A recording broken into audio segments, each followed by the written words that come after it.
প্রিয় শিক্ষার্থীরা, স্বাগতম জানাই আজকের ক্লাসে। আজকে আমরা দুটি বিন্দুর মধ্যবর্তী দূরত্ব নির্ণয় করব।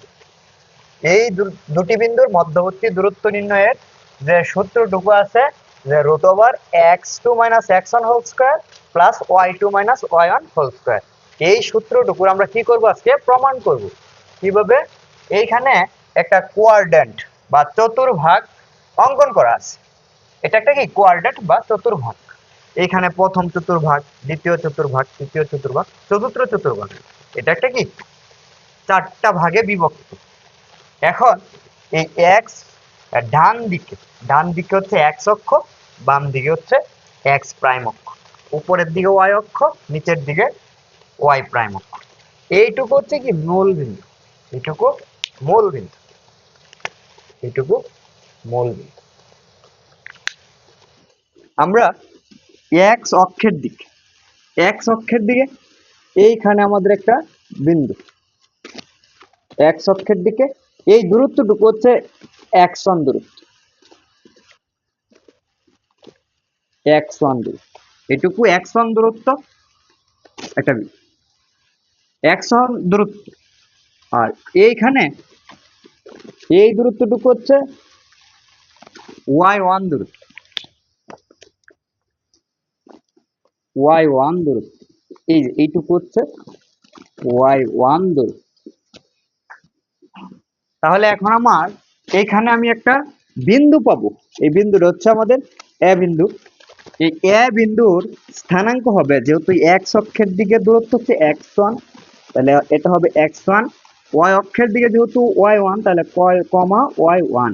তাহলে আমাদের এ বিন্দুর দুটি স্থানাঙ্ক, একটা হচ্ছে x1 আর একটা কি y1। কারণ এক্স অক্ষের দিকে হচ্ছে x1, ওয়াই অক্ষের দিকে হচ্ছে কি y1।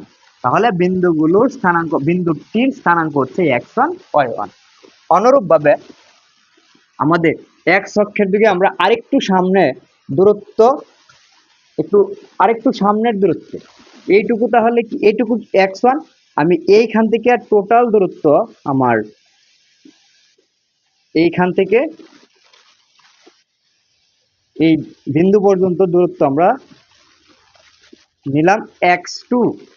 এটুকু হচ্ছে আমাদের কি x2 দূরত্ব। এখন তাহলে আমাদের এইখানে আমরা একটা এই ওয়াই অক্ষের দিকে একটা দূরত্ব নিলাম y2। যেহেতু আমাদের এক্স অক্ষের দিকে x1, ওয়াই অক্ষের দিকে y1,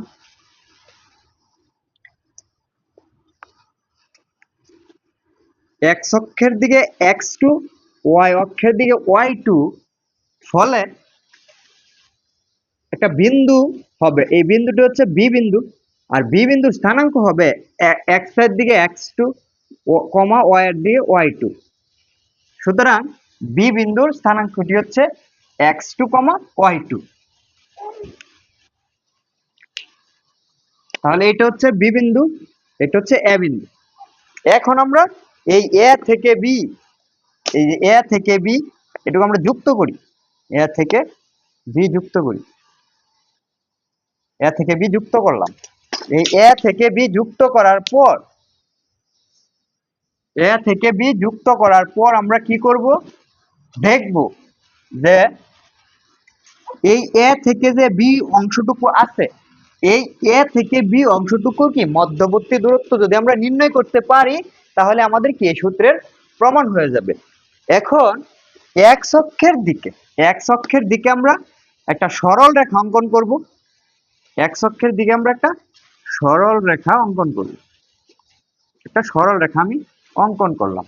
যেই বিন্দু, এটা একটা বিন্দু পাবো, সেই বিন্দুটা হচ্ছে কি বিন্দু, এটা হবে, এটা এ, এটা বি, তাহলে এটা হচ্ছে কি সি বিন্দু। আমরা সি বিন্দু পেলাম। এখন তাহলে এ বিন্দুর স্থানাঙ্ক হচ্ছে x1 y1, বি বিন্দুর স্থানাঙ্ক হচ্ছে x2 y2, আর এটা হচ্ছে কি বিন্দু, সি বিন্দু। এখন এটা কি, এটা একটা সমকোণী ত্রিভুজ। এই সমকোণী ত্রিভুজের পিথাগোরাসের উপপাদ্য অনুযায়ী আমরা কি জানি, তাহলে এটা কি, এটা হচ্ছে একটা সমকোণী ত্রিভুজ। এ বি সি কি, এ বি সি, এই এ বি সি একটি সমকোণী ত্রিভুজ। সমকোণী ত্রিভুজ। এবিসি একটা সমকোণী ত্রিভুজ। তাহলে আমরা পিথাগোরাসের উপপাদ্য অনুযায়ী কি জানি? পিথাগোরাসের উপপাদ্য অনুযায়ী জানি আমরা যে একটা সমকোণী ত্রিভুজের যেহেতু এইটুকু কি সি বিন্দু এখানে কোণ উৎপন্ন করছে, এইটুকু কোণ, তাহলে কোণের বিপরীত বাহু হচ্ছে অতিভুজ, তাহলে এ বি হচ্ছে কি অতিভুজ। এটা কার অনুযায়ী? পিথাগোরাসের উপপাদ্য অনুযায়ী, যে অতিভুজ স্কয়ার ইকুয়াল ভূমি স্কয়ার, ভূমি কত? এসি, এসি অতিভুজ স্কয়ার ইকুয়াল ভূমি স্কয়ার প্লাস লম্ব স্কয়ার, লম্ব কত? 20। তাহলে আমাদের মধ্যবর্তী দূরত্ব কতটুকু? এবি। এবি বের করতে হলে আমাদের কার কার মান লাগবে? এসির মান আর কার মান? বিসির মান। এসি বিসি, এসি যদি আমরা বের করি যে এসি, এসি কতটুকু আমি এইখানে একটু লিখি, যে সুতরাং আমরা এসি টুকু বের করি, যে এসি ইকুয়াল, এসি ইকুয়াল কত? এসি হচ্ছে আমাদের এইখানে এ থেকে সি এই দূরত্বটুকু আমি যদি মূল বিন্দু থেকে এই আমাদের যে সি পর্যন্ত যে দূরত্ব আছে, সি বিন্দুটা এইটুকু হচ্ছে x2, অর্থাৎ এই টোটাল বিন্দুটুকু হচ্ছে কি x2, অর্থাৎ পুরো বিন্দু হচ্ছে দূরত্ব হচ্ছে x2, x2। এই x2 থেকে যদি আমি x1 বিয়োগ করি তাহলে আমরা কি আমার কাছে কি থাকবে? এই এসি, এসি থাকবে। তাহলে আমাদের x2 থেকে যদি আমি এসি বিয়োগ করি তাহলে আমার কি থাকবে? x2 থেকে যদি আমি x1 বিয়োগ করি তাহলে আমাদের কাছে এসি থাকবে। তাহলে এসি ইকুয়াল হচ্ছে x2 মাইনাস x1। এখন আমাদের বিসি, বিসি, বিসি কতটুকু? বিসি হচ্ছে আমাদের পুরো দূরত্বটুকু হচ্ছে y2। এই y2 থেকে যদি আমরা y1 বিয়োগ করি তাহলে আমাদের কি বিসি থাকবে। y2 থেকে যদি আমরা y1 বিয়োগ করি, এইটুকু যদি আমরা বিয়োগ করে দিই তাহলে আমাদের কি বিসি থাকবে। তাহলে y2 মাইনাস y1, তাহলে আমরা এসি পাইলাম, বিসি পাইলাম। এখন আমরা এই মানগুলো এখানে বসাবো কিভাবে? এখন অতিভুজ স্কয়ার ইকুয়াল ভূমি স্কয়ার প্লাস লম্ব স্কয়ার। সুতরাং বা যে এ বি ইকুয়াল, আমরা যদি রুট ওভার দিই, এটার উপর রুট ওভার, এটার উপর রুট ওভার, তাহলে রুটে আর যে স্কয়ারে ক্যান্সেল, আর এইটুকুর উপরে যদি রুট চলে যায় তাহলে এরকম হবে যে S square plus BC square. এখন আমরা কি করব? শুধু মান বসাবো, যে রুট ওভার, এখানে এসি কত পাইছি? x2 minus x1। আমরা এসি কত পাইছি? x2 minus x1। এসি হচ্ছে আমাদের x2 মাইনাস x1, তার উপর কি এসির উপর স্কয়ার, তাহলে এসির উপর স্কয়ার প্লাস বিসি কত পাইছি? y2 minus y1, y2 minus y1, তার উপর কি স্কয়ার, যেহেতু বিসির উপর স্কয়ার। এই হচ্ছে আমাদের কি এ বি এর মধ্যবর্তী দূরত্ব। এই যে এ বি এর মধ্যবর্তী দূরত্বটুকু কি এইটুকুই কি এ বি এর মধ্যবর্তী দূরত্ব। তাহলে আমাদের যেই পড়াশোনার মূল বিষয়বস্তু তা হচ্ছে এই স্থানাঙ্ক জ্যামিতির, অর্থাৎ এই 11.1 মূল বিষয়বস্তুই হচ্ছে যে কোনো একটা বিন্দুর মধ্যবর্তী দূরত্ব নির্ণয় করা।